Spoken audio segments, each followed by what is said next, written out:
Unusual Awakening by S.M. Knowles. Chapter 2.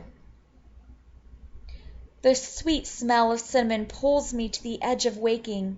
My stomach grumbles enough to wake my body up, but my eyes feel tired and heavy from crying myself to sleep. Scurrying to the bathroom, I wash my face quickly. Glancing out of the door, I see my sisters escape the room, running downstairs screaming, "Dad made his famous cinnamon rolls!" After finishing in the bathroom, I rush down the stairs behind the girls, anticipating the ooey gooey cinnamon and buttery goodness to lighten my mood. Walking past the front door, I see two enormous, ugly green duffel bags sitting there like coffins. D. Everly is stenciled in block letters on the side. I stop as I gaze at the bags, forgetting about the cinnamon rolls. Why do those stupid green duffels have such an ugly color? Footsteps come in from behind me, and Dad starts speaking before I turn around. He lightly puts his hands on my shoulders. "You know, these bags can't ever get lost because of their ugly color. No one would want them." I laugh. "Your cinnamon roll is on your plate, nice and gooey. Why don't you go eat?" Walking into the kitchen, I plop into my chair. Seeing the bags made my stomach hurt, so I can only pick up my cinnamon roll. So much for lightening my mood. I give up trying to choke down the sweet breakfast bun and instead search for my parents. I find them huddled in a quiet conversation.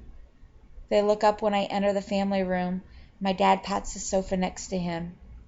Walking over towards my parents, I sit down where my dad patted.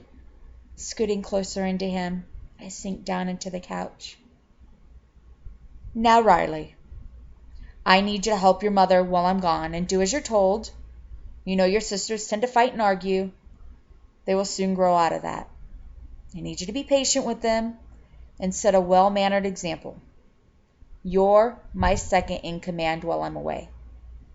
So you really need to listen to your mom. Understand?" I nod, but tears well up in my eyes. "No, I can't cry." I cross my arms and pinch the tender skin just above my elbow so that the pain is sent elsewhere. I cannot let my father see me cry and think it's because of him.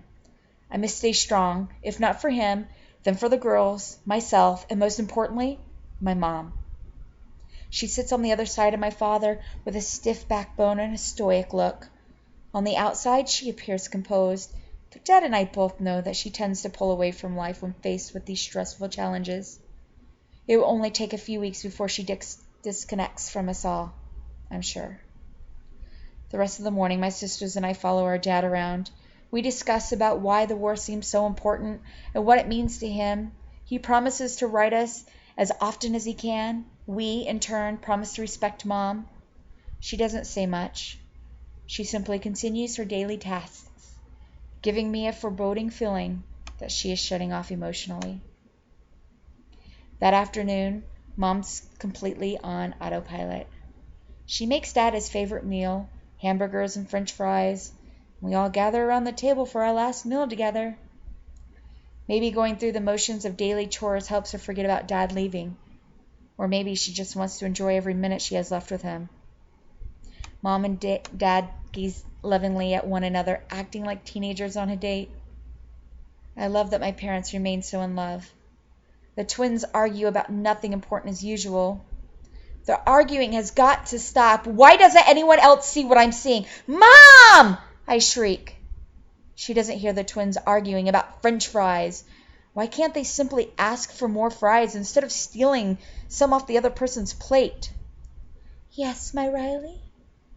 "Eva and Zoe want more to eat," I say quickly. Instead of poking one another, I really do wish my sisters would speak up about what they want. After lunch, we all pitch in and clean up the kitchen while Dad gets ready. Dad emerges from the room fully dressed in his fatigues. I feel as though the wind is knocked out of me. This is the last time I will see my father for a year and a half. He holds his head proudly and walks over to Mom, giving her an affectionate kiss on the cheek. When he pulls away, she puts her hands on either side of his face and pulls him back in for a real kiss. "Honk, honk!" Pulling away from my mother's embrace, he says, "Okay, here we go." My right is here. He picks up his duffel bags and walks over to the door. No! Wailing, both girls wrap themselves around Dad's legs. He drops his bags. I don't know what to do. I watch my dad as he gently tries to pull the girls away. He gazes at Mom in search of help, but she finally cracks and weeps uncontrollably. My own tears spill down my cheek. I press my hands against my heart, hoping they will relieve the ache that settles in there. Then a startling thought dawns on me. This is heartache. This is my new reality. Dad finally shakes the girls. He walks over to Mom, who tightly holds onto a chair to stop herself from crumpling to the floor. He pulls her into a fierce hug, forcing some of his strength and determination into her. He kisses her on the brow. After releasing my mother, he comes to me. I stare past him at his bags. He gently places his finger under my chin and lifts my face. A tear escapes his eye, but he brushes it away as quickly as it fell and clears his throat. In a husky voice he says, "You're my second in command now." My chest burns and my eyes continue to swell with fresh tears, blurring everything. He drops to his knees and hugs me tightly. I don't want him to ever go. I will not ever let go. Not now, not ever.